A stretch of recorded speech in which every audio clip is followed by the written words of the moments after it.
Hello, this is my YouTube playlist. I am on number 3. The third technology that I chose to use was Visme.co. I selected this technology because most of the time students want to use PowerPoint or Google Slides to present information in school. I feel like they need more variety.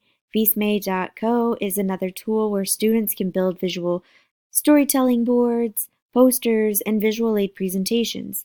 Exposure to varieties of different technologies can help students build a sense of comfort with new technology. Since technology changes all the time, students can't be afraid to try new things online. The purpose of using this technology is to expand the technology scopes of students and offer them more options for creativity. My intended audience is middle schoolers interested in creating visual aids for classroom use.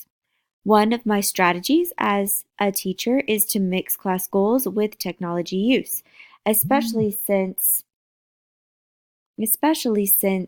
we are a one-to-one technology school, and we're supposed to use the tools that we have to present authentic learning opportunities to students. The ISTE standards that I chose for Visme.co is that teachers to be advocate for equitable access to educational technology, digital content, and learning opportunities to meet the diverse needs of all students.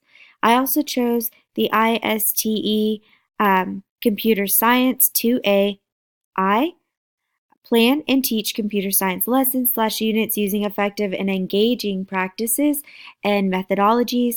Select a variety of real-world computing problems and project-based methodologies that support active and authentic learning and provide opportunities for creative and innovative thinking and problem solving. Every child should be exposed to different tools and creative options for them to expand their knowledge. Equal access means that teachers need to be innovative. So what I'm going to do is I'm going to go ahead and come up here and I'm going to click on Visme, and it's going to go ahead and take me to this screen, and this is the screen that students would see. Try Visme now. It's free. That's where students would click, and students would come to a screen like this. I'm already logged on.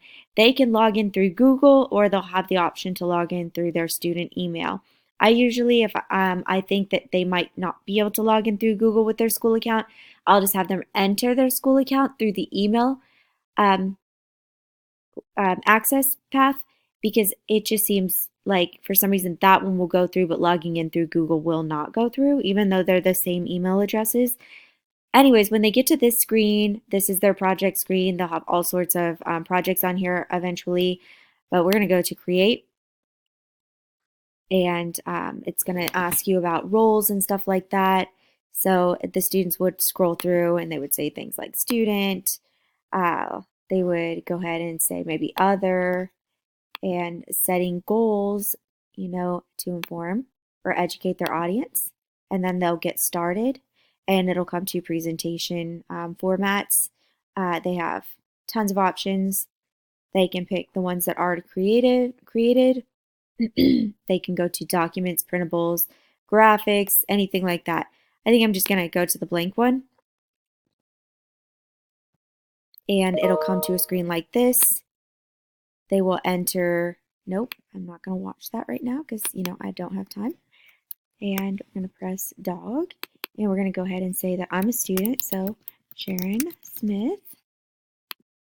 That's their first slide. They're going to add slides. They would come up here and they would add slides. Say they want to add a YouTube video. So then they could have their second slide be a YouTube video. And over here on the side, there's like media. There's graphics if they want to add pictures. And so let's click on media. They can add audio, insert videos, and do all sorts of things.